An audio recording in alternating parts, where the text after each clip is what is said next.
Sejam todos bem-vindos ao nosso canal Reflexão em Ação. Eu sou a Sônia. Eu sou o Adilson. Hoje meditaremos no Evangelho do livro de São Mateus, capítulo 10, versículos de 7 a 15. Iniciamos então, em nome do Pai, e do Filho, e do Espírito Santo. Amém. Vinde, Espírito Santo, enchei os corações dos vossos fiéis, e acendei neles o fogo do vosso amor. Enviai o vosso Espírito, e tudo será criado, e renovareis a face da terra. Oremos.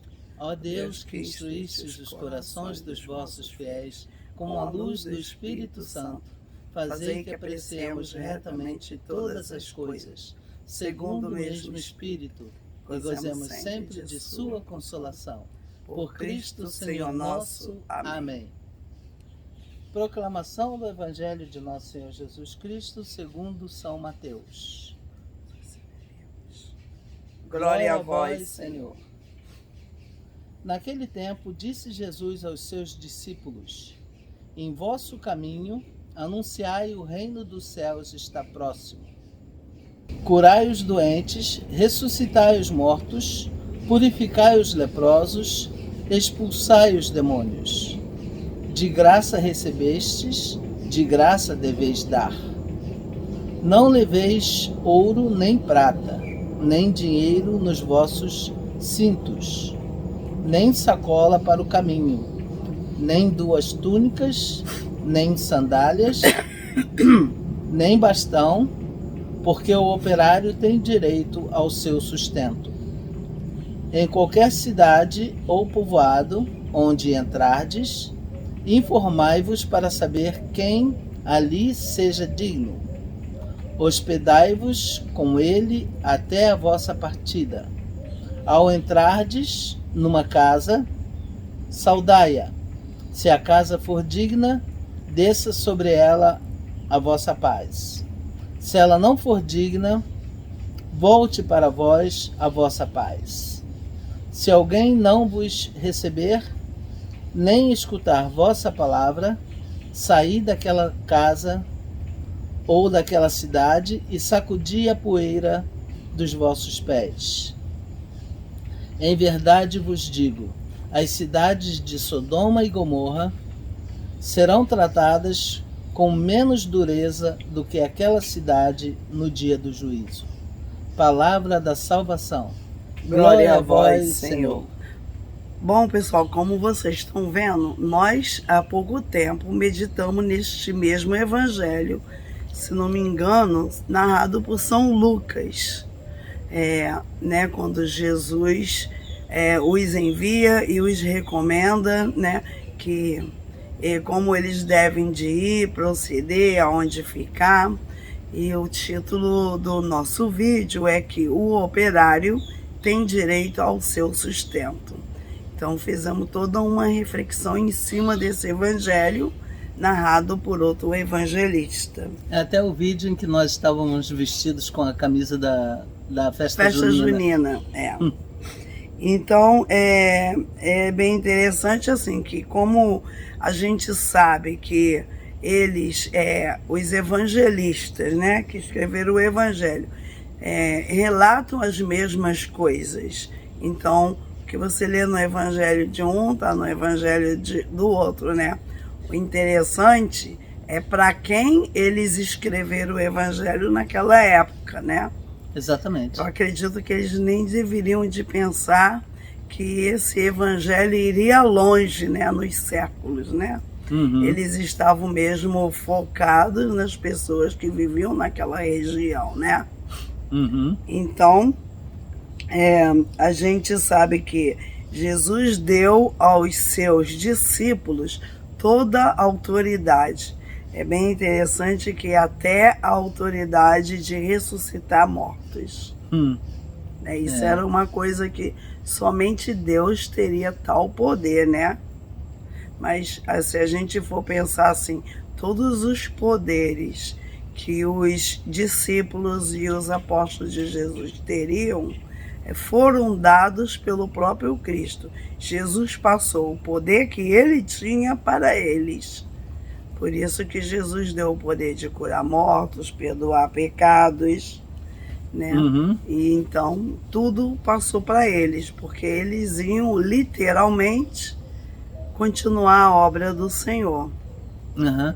Jesus, aliás, num dos seus últimos discursos antes dele subir ao céu, ele disse: toda a autoridade, todo o poder me foi dado. E depois, e pregai o evangelho a todas as criaturas, batizando-as em nome do Pai, do Filho e do Espírito Santo. E eis que eu estarei convosco até os confins dos tempos. O evangelho, né? A palavra evangelho, a gente sabe que significa boa nova. Uhum. Jesus não falou para que eles escrevessem. Jesus só falou para que eles anunciassem. Mas graças a Deus que eles escreveram, né? Isso é verdade. Porque senão hoje nós íamos ter várias versões, né? Do que eles falaram. Ia ficar difícil para a gente saber qual era a versão verdadeira ou não. Como hoje nós temos várias versões da Bíblia, várias edições. E existem Bíblias que são totalmente diferentes da Bíblia cristã e se chamam Bíblia, porque deram outra versão, outra interpretação e outros palavreados. Então, o que acontece? A Bíblia cristã, ela só difere, né, a Bíblia católica da protestante. A católica tem 7 livros a mais, a protestante 7 a menos. Mas outras seitas estão assim totalmente diferentes da Bíblia católica e da Bíblia protestante. Então, se não houvesse então o livro da Bíblia, né, o livro do escrito, Novo Testamento, a confusão seria ainda muito maior. Haveria milhares de interpretações e ficaríamos totalmente perdidos sem saber o que realmente era verdade e o que não era verdade. A gente até convida vocês que estude mais sobre o Evangelho, como é que esses livros foram colocados juntos, né? Como que eles descobriram, como que eles reconheceram qual era o evangelho verdadeiro, porque foram encontrados muitos evangelhos, mas somente esses 4 foram reconhecidos como autênticos. Exatamente. Então foi uma missão muito difícil. A gente também sabe que foi porque o Espírito Santo iluminou, né? Iluminou aquelas pessoas que estavam designadas para formar o único livro, né? E o Espírito Santo foi que determinou qual que era o certo e qual que não era, qual que deveria ser colocado no canon, na regra da igreja, e qual que não. Mas é interessante saber isso. E então toda a Bíblia que existe, ela é Bíblia católica. Mesmo a Bíblia protestante, ela é uma Bíblia católica. Só que eles tiraram uma Bíblia católica que foi alterada. Só que eles tiraram esses livros fora, então que se você quiser saber por que foram tirados, aí procure estudar, né? Aí tem que estudar a história da igreja. Tem que estudar para poder entender como tudo aconteceu. A gente sempre fala isso, que tudo tem uma razão de ser. Nada acontece, nada se resolve de repente. Tudo é um processo na nossa vida. Sim, tudo tem uma história, né? Tudo tem um começo. Igual hoje estamos refletindo no começo da vida apostólica, né? Porque a gente sabe que a igreja nasce na vinda do Espírito Santo em Jerusalém, mas depois que Jesus enviou o Espírito Santo, eles já sabiam as recomendações que o Senhor tinha dado para eles para saírem evangelizando, né? Esta missão aqui é aquela missão que eu falei naquele outro vídeo, que é a mesma leitura que nós mencionamos ainda agora. Eu disse que é uma missão que eu considero como que uma missão experimental. É como se eles estivessem treinando para começar a missão deles. Então, quer dizer, Jesus, quando os manda, os recomenda, fala, porque veja, se eles saem apegados às coisas materiais, preocupados onde vão ficar, como vão comer, como vão beber.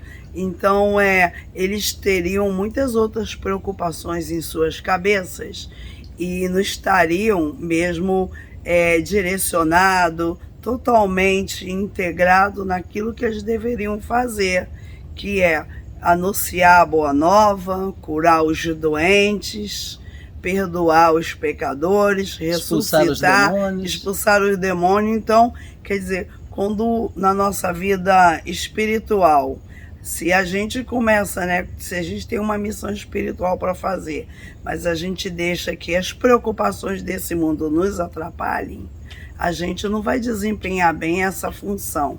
Por isso a gente sempre procura, antes de começar um trabalho de oração, quando você vai fazer uma oração, um retiro, você procura aprofundar muito no tema espiritual, entrar ali e se desligar do mundo exterior, porque senão a gente não consegue esse mergulho espiritual nas coisas de Deus, totalmente. Exatamente. E deixar as preocupações deste mundo tomarem muito conta da nossa vida é semelhante àquelas sementes que caíram em terra, que foram abafadas pelo espinheiro. Pelo espinho. Cresceram, mas as preocupações sufocaram, a princípio parecia que ia ser um negócio legal, que ia dar certo, mas aos poucos os espinheiros vieram e abafaram aquelas sementes de maneira que elas não conseguiram germinar. Então interessante assim que não existe dúvida que Jesus passou para eles todos esses poderes. Incrível, né? Imagina, homens comuns tinham o poder de ressuscitar um morto, né? Então é uma coisa incrível, né? Se você fala aí, olha, tem uma pessoa muito carismática, com muitos dons, que ressuscitou um morto. A pessoa estava morta, ele fez uma oração e a pessoa voltou a viver. Muita gente pode até nem acreditar nisso, né? Porque é algo bem extraordinário. Mas aqui o Evangelho fala que isso é possível. E a gente sabe muito bem que tudo que Jesus determinou que os apóstolos seriam capazes de fazer os seus discípulos, que nós também o somos. Se estivermos no mesmo grau de espiritualidade que eles estiveram, né? E às vezes a gente confunde, a palavra apóstolo com a palavra discípulo. A palavra apóstolo significa seguidor e discípulo significa aluno. É um aluno. Quer dizer, o seguidor, os apóstolos, eles tinham mais autoridade, mais poderes. Eles eram o guia dos discípulos. Os discípulos aprendiam com eles e não faziam nada sem a aprovação dos apóstolos. Os apóstolos que eram os seus líderes, os seus mestres. Ficaram no lugar do mestre, que era Jesus. E quem são os sucessores dos apóstolos hoje em dia? Os bispos. Os bispos. E os discípulos são os presbíteros, que são os sacerdotes, Os diáconos. Os diáconos. E também, assim, nós leigos também somos. Há uma hierarquia, Nós leigos também somos discípulos. Mas é muito importante a gente acreditar que o Senhor deu poder. E, de vez em quando, a gente conhece, sabe de alguém que vive no nosso século, no meio de nós, que teve tais poderes, Sim. Por exemplo, a gente sempre gosta de falar do São Pio de Petrolcina. O Padre Pio. O Padre Pio, quem conhece a vida dele, vê que é incrível, assim, ele tinha dons extraordinários. Ele morreu em 1968, Um dos dons que ele teve, assim, foi o dom de ser visto em um lugar que ele não estava. Porque ele ensinou que as pessoas da época dele, que precisasse da presença dele podiam pedir para o anjo da guarda delas vir falar com o anjo da guarda dele. Então, houve alguns acontecimentos de fiéis que estavam hospitalizados, necessitando demais da oração do Padre Pio, porque acreditavam que teriam a cura que precisavam, mas o Padre Pio não podia ir lá. Então, esse fiel pedia a Deus, pedia o anjo, como o Padre Pio ensinou. Então, às vezes, na mesma hora que o Padre Pio estava celebrando uma missa, essa pessoa recebia a visita dele lá, que fazia oração por ela, e era curada, e vinha agradecer e falava: Padre, obrigado por você ter ido lá. E ele nem sabia, ele falava: eu não fui nesse horário, eu estava celebrando a missa. Ah, já sei, foi o meu anjo da guarda. Algo maravilhoso mesmo. E então, assim, o teu dom de bilocação, tem relato, muitos relatos mesmo. A gente tem um vídeo que é a última missa do Padre Pio, e a gente tem livros, né, que falam sobre ele. E existe muitos relatos de pessoas que tinha um sacerdote que a mãe foi curada. Ele saiu de casa para ir chamar o Padre Pio, porque a mãe estava muito doente. E quando ele chegou para falar com o Padre Pio disse: pode voltar para casa que a sua mãe já está boa. E tudo. Aí quando ele volta para casa, a mãe fala: eu estou boa, o Padre Pio esteve aqui e fez uma oração por mim. E eles falavam: como pode ter sido isso? Mas é interessante. Não, isso é um fato extraordinário, que a gente reflete baseado nesse evangelho, os poderes que Jesus deu, né? Sim. A gente sabe que Jesus, uma vez, ele ia ser atirado de um precipício, ele foi agarrado, ia ser jogado lá de cima, e ele se livrou milagrosamente da mão daqueles que o prendiam. E passou no meio deles e foi embora. Foi embora.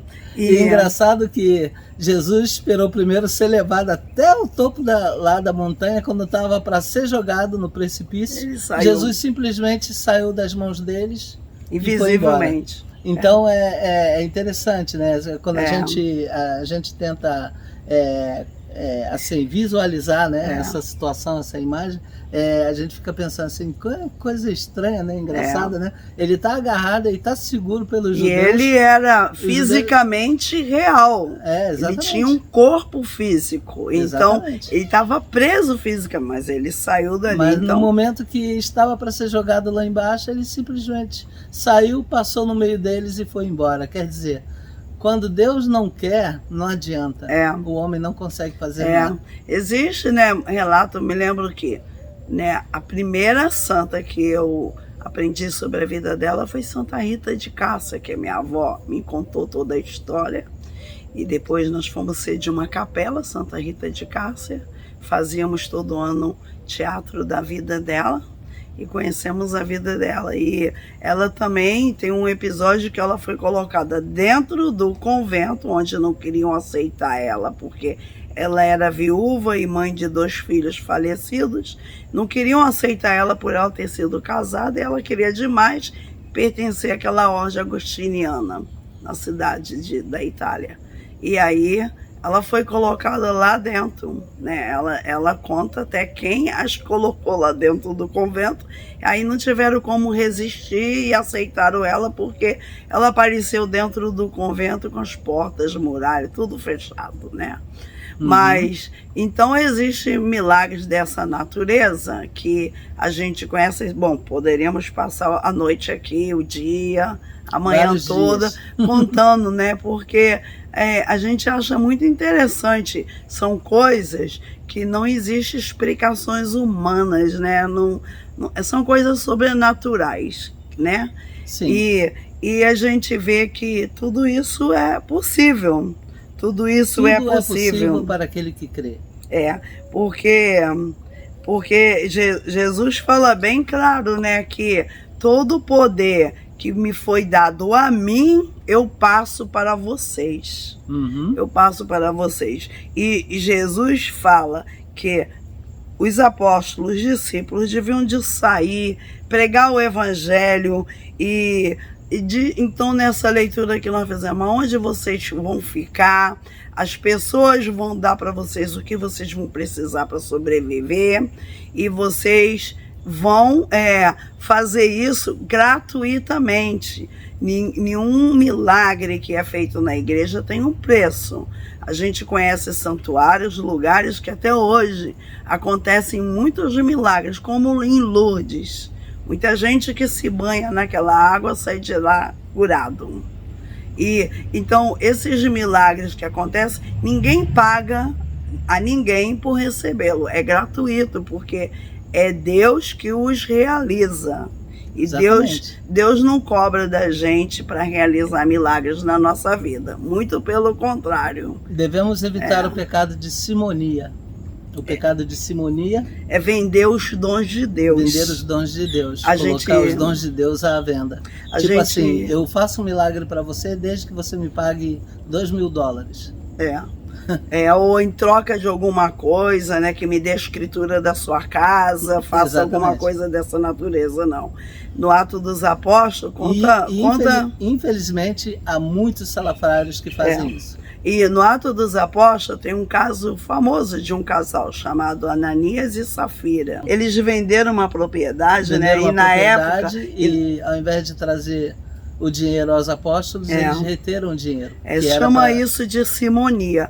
E ao invés deles compartilhar como eles tinham essa vida em comum, todos viviam em comum. Tudo que eles tinham pertenciam a todos. Quando vendiam suas propriedades, suas coisas, tudo entregava aos apóstolos. Os santos, né, como nós falamos outro dia, que antes de sermos chamados de cristãos, nós éramos chamados de santos. Os santos vendiam suas propriedades e seus bens e trazia e colocava aos pés dos apóstolos, para que os apóstolos pudessem abençoar e distribuir entre todos, para que todos tivessem uma vida boa e comum. Foi uma comunidade perfeita, porque dizia que eles viviam em comum, todo mundo, não havia necessitado entre eles. Mas esse Ananias e a esposa, a Safira, enganaram, jogaram ao pé de Pedro, e Pedro falou: por que vocês estão tentando o Espírito Santo? Não foi isso? Exatamente. E aí no mesmo momento caíram mortos. Eles caíram mortos porque pecaram. Então, quer dizer, no Evangelho está alertando para isso, porque, sabe, tem muita gente que paga qualquer preço por um milagre na sua vida. Muita gente que não conhece. Existe muita gente pagando para receber milagres. E existe muita gente se aproveitando desse fato. Se aproveitando da ignorância dessa gente para poder se enriquecer às custas dessas pessoas. No versículo 8 está falando: curai os doentes, ressuscitai os mortos, purificai os leprosos, expulsai os demônios, de graça recebestes, de graça deveis dar. Bem claro. Bem claro. Então quer dizer que ninguém vai pagar por um milagre, porque isso é de graça. Quem recebeu esse dom de administrar os milagres, recebeu de graça de Deus. Nós somos apenas administradores dos bens de Deus. Nada nos pertence. Por isso nós não temos direito de vender nada. Porque nada pertence a nós, realmente. Olha, eu gosto muito desse capítulo, desse versículo 14, está dizendo: se alguém não vos receber, nem escutar a vossa palavra, sai daquela casa ou daquela cidade e sacudi a poeira dos vossos pés. E então quer dizer, se a pessoa não quer saber, ele fala bem claro: não insista, não obrigue ninguém a querer ouvir a palavra de Deus através da sua boca, não obrigue. Saia. Porque às vezes, assim, se você ficar insistindo muito com quem não quer, você está perdendo o tempo de realizar a obra de Deus com quem quer, com quem está precisando dela, e você não foi ainda porque está ocupado com quem não está se interessando por ela, né? E ele fala: em verdade eu vos digo, as cidades de Sodoma e Gomorra serão tratadas com menos dureza do que aquela cidade no dia do juízo. Quer dizer, Jesus está dando um exemplo. Quer dizer, todo mundo sabe quem foram essas cidades de Sodoma e Gomorra, que eram cidades totalmente pervertidas, né?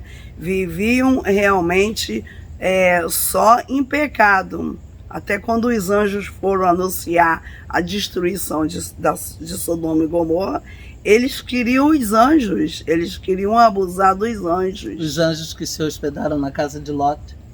Que era o sobrinho de Abraão, que nós comentamos ontem. Uhum. Então, a gente deve de procurar mesmo ler, ouvir a palavra de Deus, para que a gente seja esclarecido. Porque, olha, quem ouviu o que nós estamos dizendo aqui hoje, quem ouviu o que muitos padres, muitas outras pessoas dizem, porque todos nós não contamos uma reflexão diferente, não inventamos história, porque a palavra de Deus é única. É única. E a nossa Igreja Católica, a liturgia e a meditação da palavra é única. É única. Universal. E pode ser que às vezes alguém se prenda em refletir sobre um ponto e outra pessoa sobre um outro ponto. Exatamente, eu ia mencionar isso.